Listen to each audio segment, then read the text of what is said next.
बिस्मिल्लाहिर्रहमानिर्रहीम। अस्सलाम वालेकुम। हमारा अगला टॉपिक है using word art, clip art and autoshapes. ये हमारे पास ड्राइंग टूल बार में मौजूद होते हैं।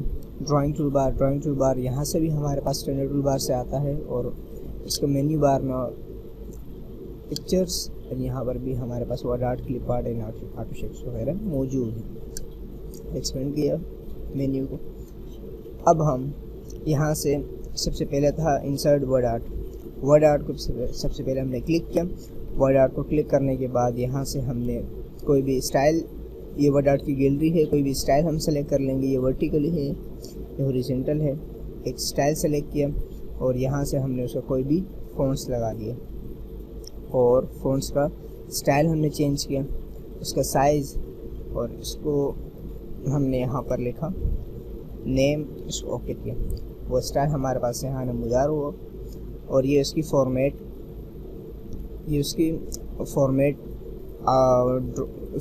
है, टूल बार है कि हम इसको कैसे फॉर्मेट कर सकते हैं। यहाँ से हम एक नया गैलरी तैयार कर सकते हैं और यहाँ से हमने अगर कोई मिस्टेक की हुई है, कोई चेंजिंग की हो, हमने एडिटिंग करना हो तो हम यहाँ से एडिटिंग करेंगे इसके अंदर। और ये अगर हमने ये गैलरी पसंद नहीं, कोई और गैलरी पसंद है तो हम कोई और गैलरी पे क्लिक करेंगे। लाइक कि मैं किसी और गैलरी पे क्लिक करता हूँ, वहाँ पे वही गैलरी हमारे सामने नमूदार होती है। इसी तरह हम किसी और उसको सेलेक्ट करते हैं, इस पर आते हैं, इसको सेलेक्ट किया तो ये स्टाइल इस पर आ गया। इसी तरह हम कोई भी स्टाइल इसके ऊपर लगा सकते हैं। स्टाइल हमने लगाया, कोई भी स्टाइल हमने इस पर सेलेक्ट किया और वो स्टाइल हमने इस पर ओके कर दिया। ओके करने के बाद हम इसको फॉर्मेट वर्ड आर्ट भी कर सकते हैं। मसलन कि वही जो मैंने आपको आर्टोशेप्स में सिखाया वो सारा काम इस पर भी कर सकते हैं। उसका लेआउट, अपनी पिक्चर्स। अच्छा, इसमें एक बात ये ख़ास है कि ये यहाँ पे ये लॉक होता है। इस लॉक को हटाने के लिए हमें इसका कोई लेआउट सेलेक्ट करना पड़ता है। कोई भी आप सेलेक्ट कर ले लेआउट तो इसके आगे नोट्स आ जाएंगे। इसको हम फिर रिसाइज कुछ भी कर सकते हैं इसके साथ। देखिए, रोटेट भी कर सकते हैं इसको हम। रोटेट करने के साथ साथ इसको हम एक्सपेंड वगैरह भी कर सकते हैं और इसको हम छोटा बड़ा भी कर सकते हैं, इसका साइज़ चेंज कर सकते हैं। तो ये था फॉर्मेट वर्ड आर्ट जो मैं आपको आर्टोशेप्स में तफसील से करा चुका हूँ। वर्ड आर्ट शेप, इसमें हम इसके शेप्स भी चेंज कर सकते हैं। लाइक ये देखिए, इसके साथ हम इसका शेप ये लगा लेते हैं, इसके साथ हम इसके शेप इस तरह चेंज कर लेते हैं। तो मुख्तलिफ इसके कुछ शेप्स है वो हम इस पर अप्लाई कर सकते हैं। नॉर्मल हालत में चाहिए तो नॉर्मल लगा देंगे। इसे हम किसी भी एंगल में चेंज कर सकते हैं। इस पर हम कोई भी इसको लगा देंगे और इसके साथ ये इसका रैप टेक्स्ट है, बिहाइंड टेक्स्ट, जो मैं आपको भी करा चुका हूँ। और ये इसकी तरफ हम आते हैं। ये word art same letter high, मतलब इसमें अब हमारे पास कुछ कैपिटल है, कुछ स्मॉल है। अगर हम चाहते हैं इन दोनों के जो साइज़ है वो बराबर हो तो हम इसको एक्टिव करेंगे। देखिए, जो स्मॉल कैपिटल दोनों जो थे वो कंप्लीट एक साइज़ के बन गए। इसको हम हटाने के लिए दोबारा इस पर क्लिक करेंगे तो ये हट जाएगा। एक्टिव करने के लिए दोबारा क्लिक करेंगे, हटाने के लिए हटा देंगे इसे।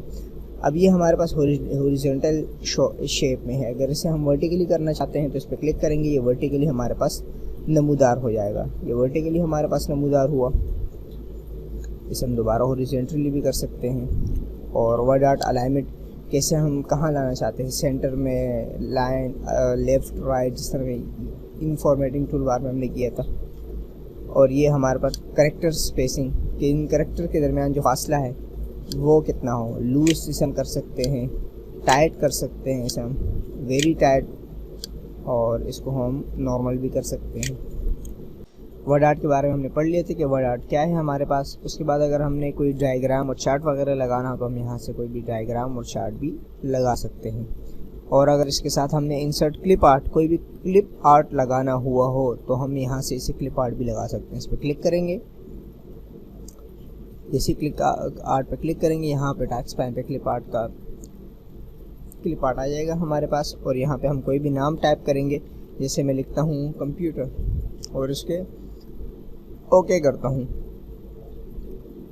अब ये सर्चिंग करेगा और कंप्यूटर से मुतालिक जितने भी क्लिप आर्ट वगैरह होंगे वो हमारे पास यहाँ पर नमूदार हो जाएंगे। और इसी तरह हम कोई भी क्लिप आर्ट को यहाँ से सेलेक्ट करेंगे। सेलेक्ट किया उसे हमने, यहाँ पर वो हमारे पास आ गया। इसकी उसी तरह सेम फॉर्मेटिंग कर सकते हैं, फॉर्मेट पिक्चर्स और लाइंस वगैरह, साइज़, लेआउट, पिक्चर्स वगैरह कुछ भी हम इसके साथ फॉर्मेट कर सकते हैं। राइट क्लिक करेंगे, बिहाइंड द टेक्स्ट इसको कर देंगे, लेआउट को ओके करेंगे, सेंटर में ले आएंगे इसे। अगर हमारे पास यहाँ पर कोई लफ्ज़ हमें नहीं मिल रहा हो तो हम, जैसे कि मैंने एक लफ्ज़ लिखा वो हमें नहीं मिल रहा, तो हम ऑर्गेनाइज क्लिक पे क्लिक करेंगे। यहाँ पर एक मेन्यू हमारे सामने नमूदार हो जाएगी। मेन्यू नमूदार हुई, यहाँ पे हम ऑफिस कलेक्शन में आएंगे। कलेक्शन को हमने ओपन किया तो यहाँ पे एकेडमिक, एग्रीकल्चर, एनिमल्स मुख्तलिफ हमारे पास मौजूद है, तो हम यहाँ से भी इसको ओपन कर सकते हैं। इस पर राइट क्लिक करेंगे, कॉपी करेंगे और यहाँ पर आके इसको पेस्ट करेंगे, तो हमारे पास यहाँ उसकी पिक्चर नमूदार हो जाएगी। ये था क्लिप आर्ट का इस्तेमाल। इंसर्ट पिक्चर्स, यहाँ से हम कोई भी पिक्चर्स ओपन कर सकते हैं। कोई भी पिक्चर ओपन करने के लिए हमने किसी भी पिक्चर को सेलेक्ट किया, ओके किया, वो पिक्चर हमारे पास यहाँ नमूदार हुई। इसको हम इस तरह रिमूव कर सकते हैं।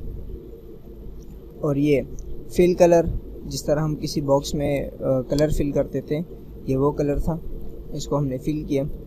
और ये उस टूल के ऊपर फिल करने के लिए हमारे पास फ़ॉन्ट्स कलर जो होते हैं उनको फिल करने के लिए जो यहाँ पर मौजूद है। और ये हमारे पास लाइन स्टाइल थे, जो हमने लाइन को सेलेक्ट करने के लिए ये डैश स्टाइल थे, और ये हमारे पास एरो स्टाइल थे। और ये शेडो स्टाइल, ये 3D स्टाइल, ये हमने वर्ड आर्ट में वो किया था। वर्ड आर्ट को सबसे पहले हमने सेलेक्ट किया, इसको ओके किया। यहाँ पे हमने कोई भी वर्ड टाइप किया, इसको ओके किया। यहाँ पर ये हमारे पास यहाँ इसको फॉर्मेट कर लेते हैं, यहाँ से लेआउट को और ओके करते हैं, और इसको हम यहाँ से सेलेक्ट करके यहाँ ले आते हैं। और इसकी अब हम शेडो, इसकी बैक साइड पे जो साया है इसे हम ख़त्म कर देते हैं। शेडो कहते हैं साया को। ये देखिए, सॉरी हम शेडो चेंज कर देते हैं। ये देखिए हमारे पास मुख्तलिफ़ किस्म के इस पर शेडो नमूदार हो रहे हैं। इस शेडो को हटाने के लिए नो शेडो पे क्लिक करेंगे तो यहाँ से इसका शेडो भी ख़त्म हो जाएगा। अगर हमने इसको 3D स्टाइल देना है तो हम इसे 3D स्टाइल भी दे सकते हैं। लाइक ये देखिए, ये देखिए, ये देखिए, मुख्तलिफ़ किस्म के हम इसे स्टाइल वगैरह दे सकते हैं। इसी तरह हमारा